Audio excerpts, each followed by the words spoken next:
Celebrar, tudo combinado aí, tudo bonito, né? Vamos lá, hoje é dia de celebrar a família, então haverá testemunho. Vamos lá, recebendo um casal aqui, nosso missionário Wellington e a nossa missionária Laiane. Vem pra cá, mulher de Deus. Aleluia. Glória a Deus. Fundo musical daqueles, né? Aleluia. Graça e paz, meus irmãos. A paz do Senhor, irmãos. Estamos felizes de estar aqui compartilhando um pedaço do nosso testemunho. O testemunho é bem longo, mas a gente vai resumir, prometo. E para quem não me conhece, eu sou a Laiane do Wellington. E eu sou o Wellington da Laiane. Amém.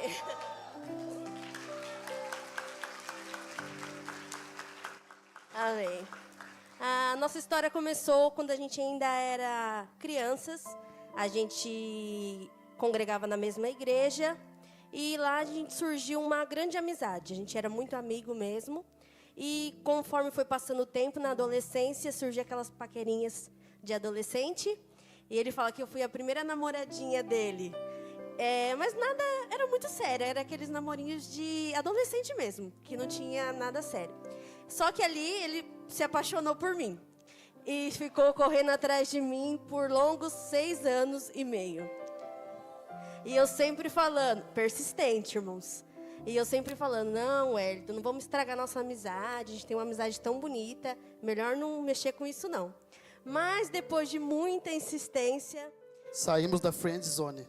Saímos da área da amizade. Ele ia atrás de mim na escola, eu saía fugindo, uma longa história. Até que chegou na época da faculdade, ele foi lá e teve uma conversa muito sincera comigo. Ele falou, Laiane, eu estava em outro relacionamento e apareceu em sonho para mim uma igreja, que a gente já não morava no mesmo bairro e já não frequentava a mesma igreja. E ele falou assim, apareceu uma igreja para mim e a gente entrava junto nessa igreja e cultuávamos junto ali. E é uma igreja que está em reforma. E a minha igreja estava em reforma, só que ele não sabia onde que era. A gente só se encontrava na faculdade. E ali ele falou assim, Deus falou muito claro comigo que não adianta eu tentar namorar outras meninas. É para mim casar com você. Então eu estou falando para você que é ultimato. É a última vez que eu vou atrás de você. É a última vez que eu insisto nessa história. Você sabe onde me procurar. E se um dia for da vontade do Senhor, a gente vai ficar junto. E naquela hora, quando ele falou assim, a última vez que eu vou te procurar, eu juro que bateu um desespero, né? Eu falei, ai meu Deus. Porque ele sempre estava ali, né? Só que aí o tempo passou. A gente se encontrava às vezes nos congressos de jovens. E nada muito sério. E um belo dia, ele foi nesse congresso. Lembro que meu pai foi pregar.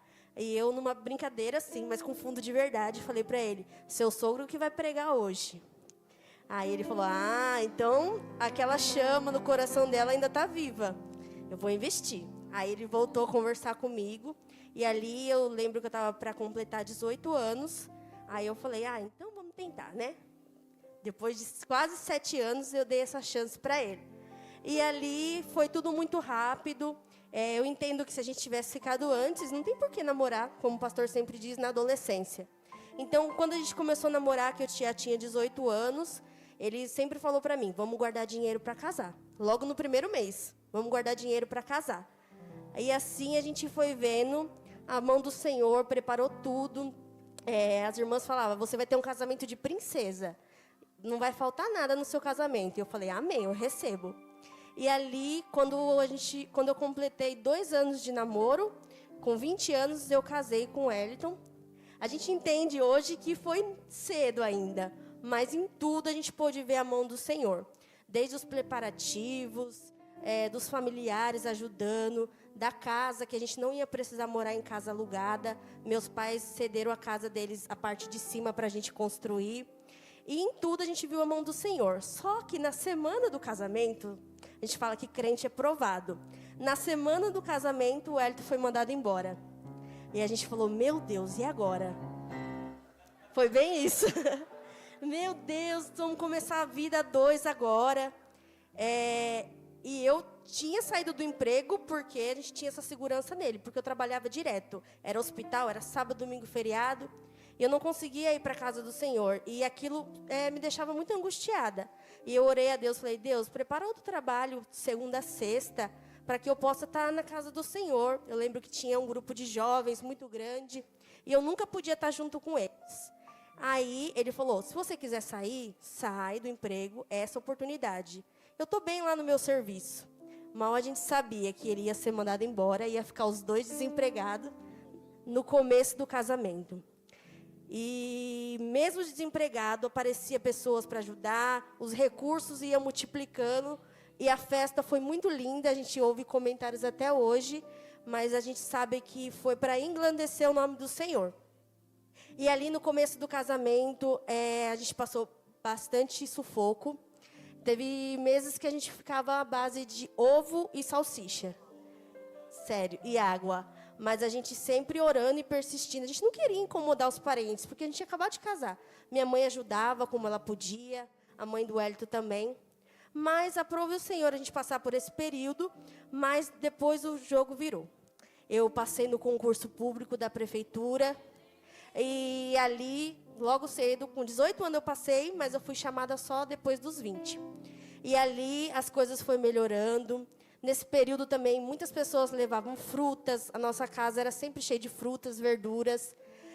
Amigos dele falavam assim, eu senti de levar uma coisa aí para vocês. E a gente pode perceber que a gente gosta bastante de carne. Churrasco. E ele falou bem assim, estou levando uma coisinha aí para você. Quando chegou, irmãos, era caixas e caixas de carne no espeto, linguiça, frango, que a gente foi abençoado e ainda abençoou os vizinhos. Então, nesse período, a gente viu sempre a mão do Senhor nos sustentando, nos amparando. E, até então, começo do casamento, foi essa dificuldade, mas sempre unidos mesmo. Aí, passaram os anos. Depois de 7 anos de casado, Deus nos abençoou que a gente ficou grávidos. A gente ficou grávido, foi num exame de rotina que eu descobri. Quando chegou lá, o médico falou assim, você está grávida. E era uma coisa que eu queria já, depois de 7 anos de casada. Aí ele falou assim, mas não é uma gravidez normal. É uma gravidez, que não sei se os irmãos conhecem, se chama gravidez ectópica. Você já viu falar? Eu falei, não, nunca ouvi falar. Ele falou, então, você tem um bebezinho, já estava de 2 meses. Só que ele está sendo desenvolvido nas trompas. E o lugar certo de o bebê desenvolver é no útero. Então, você precisa sair daqui. Ele falou assim, não é nada sério, mas você precisa sair daqui e correndo para a maternidade, porque você corre risco de vida. Na hora que ele falou isso, meu corpo começou a se tremer. Falei, meu Deus, estou aqui sozinha. Liguei para ele, desesperada. Contei o que aconteceu. Fomos para a maternidade, isso num dia só. Descobri no dia e já tive que interromper a gravidez no mesmo dia. Chegando lá, o médico falou, não tem como mesmo, você corre risco de vida. Se você persistir com essa gravidez, você pode vir a óbito, porque dá hemorragia interna. E ali, eu não questionei a Deus. Falei, Deus, eu não entendo, mas não vou te questionar. Mas também ali eu pude ver o cuidado do Senhor. Porque se eu não descobrisse assim, poderia acontecer um pior em casa. E Deus foi me tratando ali naquele hospital. Quando eu fiz a cirurgia, eu vim para casa. Só que, irmãos, fica um alerta. A gente é humano. E a gente precisa procurar ajuda. E aquilo eu engoli, aquela perca assim para dentro. Não contei para ninguém. Me fiz de forte. E isso, eu creio que também influenciou em outras áreas. Eu era muito grosseira assim com o Wellington, sabe? Falava palavras ríspidas para ele. E falava assim, ele me ama. Nunca que ele vai embora de casa. Nunca que ele vai me abandonar. Ele lutou tanto, 7 anos por mim. Você acha que ele vai me abandonar agora? E quando eu me dei conta do jeito que eu tratava ele, já era tarde demais. Em uma briga, motivo besta, ele saiu de casa. E isso foi em 2021 para 2022. E eu fiquei muito desesperada. Eu lembro que eu peguei o ônibus e fui parar lá na igreja do IEMA. Eu ainda não frequentava essa igreja. E quando eu cheguei lá, o pastor Neném falou assim, tem uma pessoa que entrou aqui que ela está em uma guerra espiritual no casamento. Essa guerra não é contra o seu esposo, é uma guerra espiritual. E ali eu entendi a palavra do Senhor em Efésios 6, que fala que a nossa luta não é contra a carne e o sangue, Não era contra ele, mas era uma luta espiritual. Claro que eu procurei também, mas era algo bem maior. E ali o pastor Neném orou, colocou uma casinha assim no altar e falou, coloca o nome da sua família aqui. E eu com muita fé coloquei. E ali eu entendi que não adiantava eu falar mais nada. Tudo que eu falava, ele entendia de outra forma. Tudo que eu fazia, ele tinha outra visão sobre mim. Então ali, eu voltei para minha casa e me posicionei. Eu falei, Senhor, me perdoa pela forma que eu fui negligente no meu casamento. Agora eu quero fazer tudo diferente. Mas se for possível, Senhor, eu deixo meu casamento de lado nesse momento e peço que o Senhor encontre a vida do Wellington, que resgate ele. Porque nesse período ele já não queria mais saber de igreja, não queria mais saber de casamento, estava com a cabeça totalmente virada. E ali eu fiz isso, me posicionei, comecei a orar, igual aquele filme Quarto de Guerra. Colocava versículos pela casa, orava pela vida dele em todos os aspectos e ficava só no louvor. 30 dias, eu peguei licença do trabalho e fiquei 30 dias em campanha de oração. Eu acordava de madrugada, era minha mãe e a mãe dele, orando pela vida dele. E eu falo, todo mundo fala assim, nossa, Laiane, como você é forte, foi sábia. Não, irmãos, foi o Senhor. O Senhor que foi a minha força, o meu refrigério. E Ele que me deu essa estratégia, essa sabedoria. Não, nada veio de mim, veio do Senhor. E ali, o mais fácil a se fazer era abrir mão mesmo, largar a mão de tudo. Mas ali eu entendi que eu precisava ser uma intercessora na vida dele. E agora eu vou deixar ele contar o resto. Meus irmãos, eu vou contar rapidinho, que tem bastante coisa, mas eu vou acelerar. E eu queria só deixar um versículo que fica no Salmo 46. Deus é o nosso refúgio, é a nossa fortaleza, auxílio sempre presente na adversidade. Como a Laiane começou a contar aqui o nosso casamento, o início, lá atrás, quando a gente se conheceu, foi aquele conto de fadas maravilhoso. Mas mal a gente sabia o que estava para acontecer. Mal a gente sabia quais seriam as ciladas, quais seriam as setas. Eu e ela, nós sempre fomos muito próximos. A Laiane não ia em um aniversário sem mim, eu não ia sem ela. A gente não ia no mercado um sem o outro. Então a gente era muito próximo. E um certo dia, eu arrumei um trabalho no restaurante que eu estava até 4 ou 5 meses atrás. E a partir daí, que foi mais ou menos quando ela teve essa gravidez, a partir daí, a gente começou a se distanciar. Eu comecei a não ter mais tempo para frequentar a igreja. E eu queria deixar um alerta para todos, que às vezes a gente vai ouvir uma música que não é um louvor, e a gente fala assim, não tem nada a ver. Às vezes você vai assistir um filme que tem alguma opressão e você fala, não tem nada a ver. Às vezes você vai assistir alguma coisa com sua família, você está trazendo alguma coisa para dentro do seu lar, alguma cultura com o nada a ver. Isso não tem nada a ver, isso não vai me prejudicar.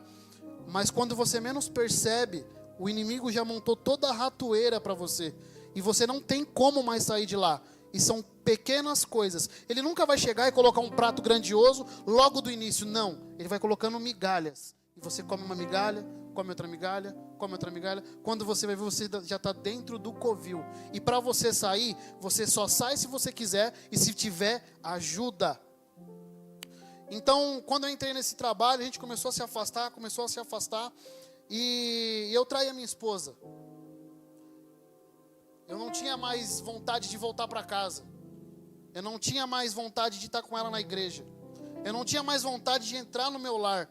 Eu entrava no meu lar e com essas estratégias dela, só pioravam as coisas para mim. Porque eu entrava, tinha louvor na televisão. E eu não queria ouvir louvor na televisão. Eu abria o guarda-roupa e tinha bilhetes de oração com o meu nome. Eu não queria que ninguém orasse por mim. Eu pisava o pé dentro da minha casa, eu queria dar meia volta e voltar. Aonde deveria ser o nosso ponto de apoio, eu não queria mais estar. Eu estava tão entregue no colo do inimigo, que eu não queria mais a minha família. Tudo que eu lutei por 7 anos, que eu busquei, que eu fui atrás, eu abri mão por um prato de lentilha. Eu não queria mais. Se eu estou aqui hoje contando esse testemunho ao lado da minha esposa, que é a minha família, é porque Deus tinha um plano na minha vida. É porque Deus resolveu me resgatar. Deus resolveu me limpar, me tirar do laço, me tirar do fundo, me tirar da lama e me colocar de novo na onde Ele queria que eu estivesse. Eu sempre fui na igreja, desde os meus 10 anos, 11 anos, eu fui um dos primeiros com a minha irmã. Meus pais não eram cristãos, então sempre estive lá na igreja. Me batizei cedo, com 12 anos. Então eu até tenho primos até hoje que falavam: uma hora você vai querer parar de usar terno, isso aí não é mais para você, não é mais legal para você. E eu nunca deixei, porque eu sempre gostei de estar ali. Mas por um determinado momento, por coisas que foram colocadas, por pratos que foram colocados para mim, e eu caí nesses pratos, porque eu não estava alicerçado no Senhor. Eu não tinha mais vontade de orar, eu não tinha mais vontade de buscar, eu não tinha mais vontade de estar com a minha família. Eu não tinha mais vontade, não tinha mais aquele desejo do almoço de domingo.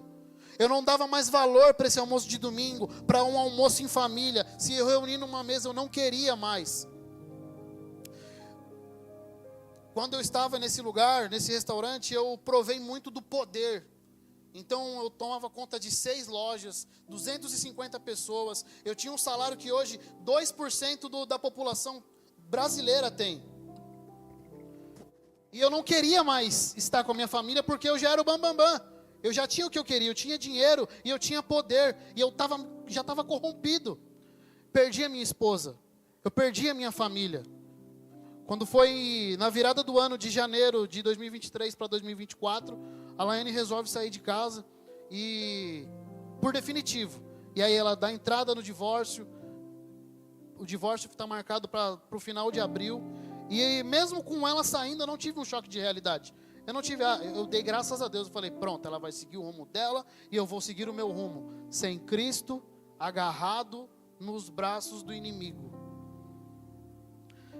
Porém, essa esposa que Deus me deu não foi só uma esposa, ela foi um anjo na minha vida.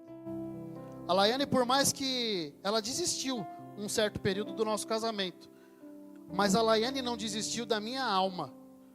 A Laiane e a sua família, meu sogro, a minha sogra, os meus pais, eles não desistiram da minha alma. E por mais que eu não estava ali presente, eles oravam por mim: Senhor, salva ele. Senhor, liberta ele. Senhor, vai em direção. Senhor, tira ele das garras do inimigo. Liberta a mente dele. E eu estava em uma opressão terrível. Passou o tempo, fevereiro, março. Quando deu a entrada de março de 24, me deu um desespero, uma agonia. E eu queria ver ela. Então eu liguei para ela. Acho que estava tendo um congresso aqui na igreja. Não lembro, era congresso de mulheres? Congresso de mulheres. E ela me encontrou. E quando ela me encontrou, ela falou assim: você precisa de uma ajuda espiritual. Você precisa de eu já estou terminando, pastor. Você precisa de uma cobertura espiritual sobre a sua vida. E eu procurei uma igreja. E quando eu fui até uma igreja de um pastor amigo meu. E quando eu pisei o pé na igreja, eu vi a campanha. A campanha era o filho pródigo. Foram 7 quartas-feiras. Todas as 7, um pregador que estava ali pedia para me levantar e falava comigo. Pedia para me levantar e falava comigo. Pois bem, meus irmãos, e aprove Deus colocar no meu coração que eu não podia perder o meu casamento. Há 1 mês do divórcio, faltavam quase menos de 30 dias para o divórcio. E a Laiane estava completamente decidida. Ela viu que estava dando resultado, que eu estava voltando para os caminhos do Senhor, mas ela falou assim: é isso. Você precisa ser salvo. Não importa o nosso casamento mais. Importa que você esteja perto do Senhor. Importa que você esteja com Ele. E assim foi. Eu me reconciliei. Eu voltei para o Senhor. E eu coloquei um propósito. Eu falei: Senhor, eu não quero mais ser escravo do pecado. Eu não quero mais. Um breve resumo aqui. Na minha família, tiveram vários e vários tios meus que perderam famílias por causa de traição. Que depois de casados, com filhos, continuaram. E eu tinha colocado isso na minha cabeça: eu sou só mais um da minha família. Eu sou só mais um da minha geração. Mas quando eu me posicionei, quando eu falei assim: eu não sou igual a eles, eu sou diferente, eu sou escolhido por Deus, o meu final não vai ser assim, eu não vou perder a minha família. E eu pedi: Senhor, me dá mais uma chance, Senhor, para mim fazer tudo diferente, Senhor. Uma chance, Senhor, com a minha família. Eu quero uma chance.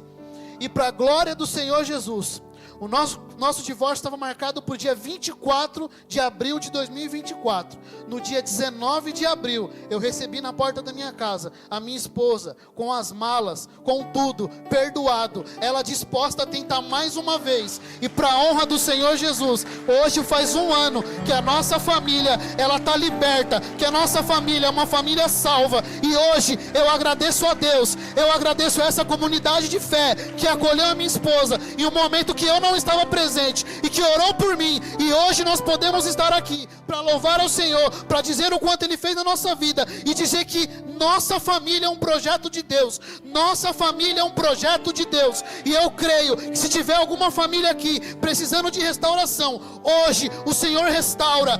Hoje o Senhor entra com providência. Não desista do seu casamento, não desista da sua família. Sua família é um projeto perfeito de Deus. Aleluia. Eu agradeço a oportunidade, meu pastor, em nome de Jesus. Aleluia. Aleluia. Fica aqui.